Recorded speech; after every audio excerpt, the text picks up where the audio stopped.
Bonjour, nous sommes les membres de la chaîne AC24 Ciné Plus Création. Nous allons aborder le thème portant sur la production cinématographique.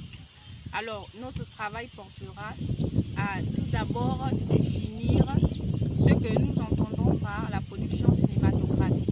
Ensuite, nous allons nous référer aux articles 143, 144, 145 et 146 du Code de la communication. Et enfin, nous allons faire des recherches supplémentaires, notamment sur les caractéristiques et les étapes de la production cinématographique pour mieux étayer notre travail. Nous pouvons définir la production audiovisuelle comme étant l'industrie de la conception et de la réalisation des œuvres audiovisuelles, telles que les films, les vidéos, les émissions de télévision. Elle est assurée par les sociétés de production, dites aussi maisons de production.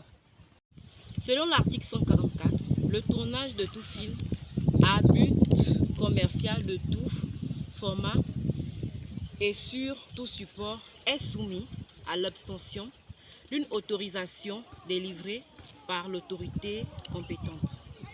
Selon l'article 145, les entreprises de production cinématographique sont tenues d'observer les règles relatives au respect de la propriété intellectuelle, au respect du droit de l'image, au respect du droit à la vie, au respect de bonnes mœurs, au respect de l'identité multidimensionnelle de la culture nationale, au respect de la protection du droit de l'enfant et de l'adolescent.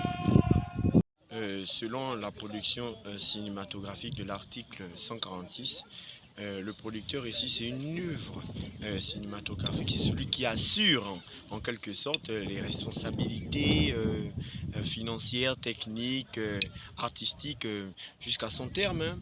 Pour avoir accès au métier de la production du cinéma, il faut être titulaire d'un diplôme supérieur délivré par une école du cinéma ou de l'audiovisuel agréé par l'État. Encore, notons qu'il faut aussi être titulaire d'un diplôme universitaire professionnel et justifiant d'une pratique tutorée.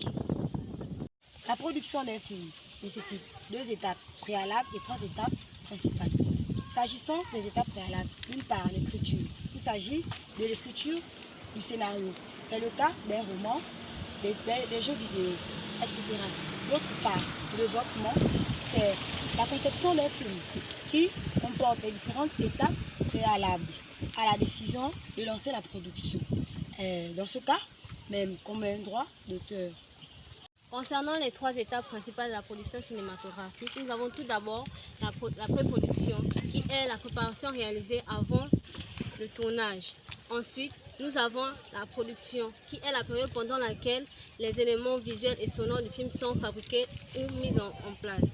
Ensuite, nous avons la post-production, qui est la période pendant laquelle le film est mis en forme. Parmi les caractéristiques de la production cinématographique, nous avons le scénario qui est écrit par plusieurs scénaristes qui exposent de manière détaillée les événements et les situations de l'œuvre. Ensuite, nous avons la diffusion intégrale de l'œuvre qui se fait lorsque ces œuvres ont été publiées sur des chaînes nationales. Au terme de notre analyse portant sur la production cinématographique, nous pouvons en déduire que cette dite production a plusieurs étapes et caractéristiques qui reposent sur les articles 143 à 146 du Code de la communication.